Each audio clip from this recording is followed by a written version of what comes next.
My name is Gabriel Francisco. That's the stage name I used for almost 20 years. I was in the Netflix documentary called The Hatchet, Wielding Hitchhiker, and it's time that I cleared some stuff up. Now, I want to firstly say that I accepted no money for that interview in the documentary. I was interviewed for an hour and a half, and I expected things to be edited out because it's not about me. The only reason I spoke on that documentary is because I felt guilty for carrying what he had told me for all those years. And I did not think that it was doing any good to add insult to injury, because by the time I was able to figure out how to even approach that situation, he had been tried and put in jail, put in prison. In that documentary, in the interview, we talked about mental illness. We talked about personality types, life, background, circumstances, the things that shape a person. And I explicitly stated that I did not know him personally, that I only met him the one night. It was a weird, eventful night. This was my encounter with it, but that I did not judge him because I did not know his life. I said, I literally quoted, it's on this full recording somewhere, Netflix owns it, literally quoted Eminem's Beautiful. You'd have to walk 1,000 miles in my shoes just to see what it's like to be me. I'll be you. Let's trade shoes. Just to see what it'd be like to feel your pain, you feel mine. Go inside each other's minds. Just to see what it's like, look at shit through each other's eyes. That's what I said. That's in the interview. That's not in the documentary. I said, I can't judge the guy. I don't know. But this is what happened to me. Okay, clip in where the documentary cuts in. Documentary looks like I'm just this guy who's trying to drag him through the mud for exploitation. That did not happen. It was edited to look that way.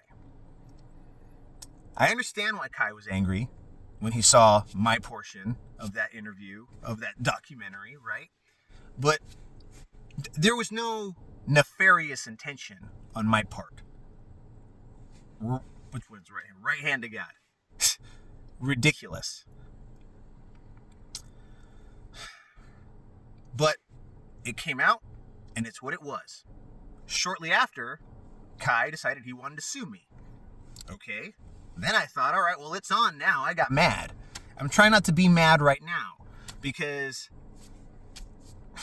man, I've learned a lot about the awful things that have gone on around the world and in this country regarding human trafficking and children abuse and just awful people that don't view other people as people and use and abuse them. And these crimes happen a lot to orphans, and they happen to homeless people. I didn't believe Kai's stories that he was saying online about his childhood abuse. I do now, 100%. I believe that that's probably why he ran away. I believe that's probably why he was homeless for so long. And him being homeless, or as he calls it, home free, is why the tragedies that befell him later happened that ended up leading to him doing what he did and that put him in prison. Do I think that Kai deserves to be in prison? No. So I wrote Kai. And I told him, look, this is what really happened. They interviewed me for an hour and a half. I told them what I just told you. And I said, if I could testify in court and say that, anything that would help, the situation, that it was heavily edited. If there was any way someone could review all the footage, that it's nefarious editing. What happened was, Kai was SA'd by a man who was a judge who had a lot of connections. That's why he was overly harshly charged. In prison, Kai has been trying to expose a pedophile ring involved with that judge. I found that out later. That whole documentary is propaganda to suppress the truth and what happened to Kai and what he was trying to expose. I understand that Kai wants to be free. I would too. I understand that he's angry that he's in there. I probably would be too. But now, so I wrote Kai a letter. And I told him pretty much what I just told you. I got a letter back from Kai, and he wanted me to say a bunch of things that weren't true. He wanted me to say that I made everything up, apparently, and that's not what happened. The night I met Kai, he was super high. Super freaking high. So if he doesn't remember what he told me, I'll buy that. But I'm not going to lie for a second and say that I made something up that he didn't say. That's not what happened. He told me a bunch of crazy stuff. Maybe none of it was true. Maybe he was bragging to look cool and he's blitzed out of his mind. But I was sober at that time completely, and I'm completely sober now.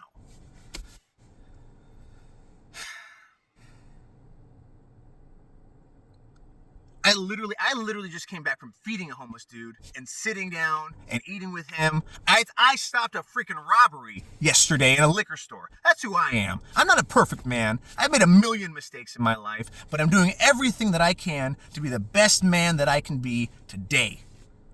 And one of the things that I wanted to make right was the way that documentary was edited. But I'm not gonna...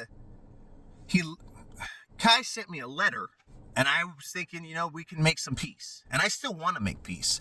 But I'm not going to lie. The whole point is that everybody knows the truth and the whole truth.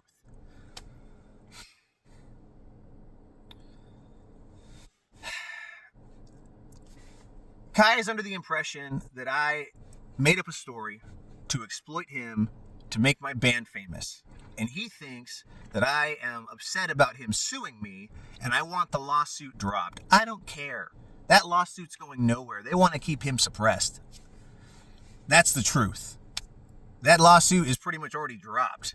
So, honestly, nothing I can say can exonerate what he did in New Jersey, because I met him in California, way prior. But I did want people to know that there's more to that story than the documentary let on. And now I know what the real intention of that documentary was. That's what I wanted to say. Now, I was asked by Kai to say that things were made up and that I want the lawsuit dropped and that he'll drop the lawsuit he said I would get to keep my band equipment. You can pry my guitar from my cold, dead body, for one, right? But come on, man. That upset me, because I'm not going to lie for anybody. He told me what he told me. Why? I don't know. Did that stuff really happen? I don't know. I wasn't there that day when the car crashed into Rayshawn Neely and he got pinned. I wasn't there. All I know is what Kai told me when he was super high, bragging at the show we played together. And everything I said was true as to what he told me. And no, it doesn't look good. But that doesn't mean that he deserved to be SA'd by some old guy that... obviously there was a weird history, not just with him and Joseph Galfi. I don't think there was anything prior, but I think a lot of bad things have happened to Kai in his life, and I think that they were probably by the people that he kind of had mentioned, which was old white men. Okay? He did mention some crazy thing off the wall that made no sense, and then later he ends up killing an old white man. Okay? Well, that old white man clearly abused him in his sleep after he was drugged twice. And that's a horrible thing, and he did not deserve that. And Kai has admitted in his own videos from prison that he was heavily abused as a small child. I didn't believe him. I do now, fully. But I'm not going to lie and say that what he told me, he didn't tell me. What I did say was, honestly, to me, it's almost neither here nor there what he told me. What matters is that dude's in jail, and he shouldn't be, for an overcharge of something that he was defending himself from someone that... Imagine what happened to Kai happened to you. You got drugged and you woke up with that stuff on your face, and there's the dude right there. He lost himself. He doesn't deserve to rot in jail for the rest of his life. He deserves, if he wants to be home free, he should be home free. But I'm not going to lie about my part. The truth is more than what I said, not less or something different. I never lied on that camera. They just edited it to fit their narrative. And their narrative was, Kai's a bad person, and you should all believe that. And there's way more truth to it than what that documentary presented. 100%. I didn't want to make this video as tense as it is. I just wanted people to know the whole truth. I'm recording this right after reading Kai's handwritten letter to me. And yeah, I got a little upset because I don't need to be given a script from Kai to somehow exonerate his comments to me by lying about saying he never said them. I was essentially asked to read a hostage negotiation video so that if I read his script of exactly what he wanted me to say about, he wanted me to claim that I made up everything so that he could drop his lawsuit. I don't care about his lawsuit. I care about the truth. And that's it.